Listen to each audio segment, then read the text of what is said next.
নমস্কাৰ প্ৰিয় দৰ্শক জেএছ কালেকশ্যনলৈ পুনৰ এবাৰ স্বাগতম জনাইছোঁ মই সুমিয়ে আপোনালোকলৈ লৈ আহিছোঁ এটা ভিডিঅ' চাওকচোন বাৰু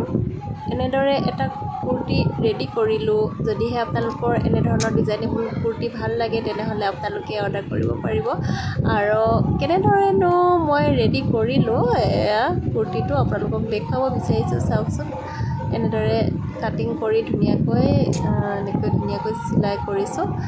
এনেদৰে চিলাই কৰিছোঁ সম্পূৰ্ণ হ'লে বুজি পাব এতিয়া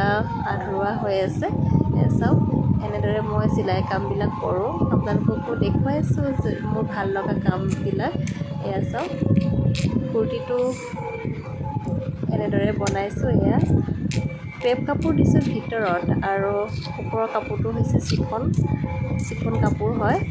আৰু এনেদৰে পেডেড লগাইছোঁ স্পঞ্জ লগাই দিছোঁ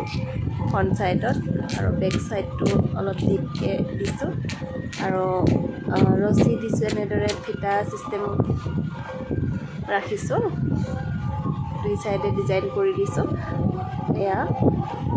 এনেদৰে মই ৰছীটো লুটিয়াই লৈছোঁ এয়া সম্পূৰ্ণ হৈ গ'ল কুৰ্তি চাওক আপোনালোকৰ যদি এনেধৰণৰ ডিজাইনেবল কুৰ্তি ভাল লাগে তেনেহ'লে বিভিন্ন ধৰণৰ ৰঙত আপোনালোকে অৰ্ডাৰ কৰিব পাৰিব এয়া চাওক এইটো ব্লু কালাৰত ৰেডি কৰিলোঁ আৰু মোৰ ভিডিঅ'টো যদি আপোনালোকৰ ভাল লাগিছে তেনেহ'লে লাইক কমেণ্ট শ্বেয়াৰ কৰিব আৰু মোৰ চেনেলটো প্লিজ ছাবস্ক্ৰাইব কৰিব আৰু প্ৰয়োজন হ'লে কুৰ্তি অৰ্ডাৰ কৰিব ধন্যবাদ।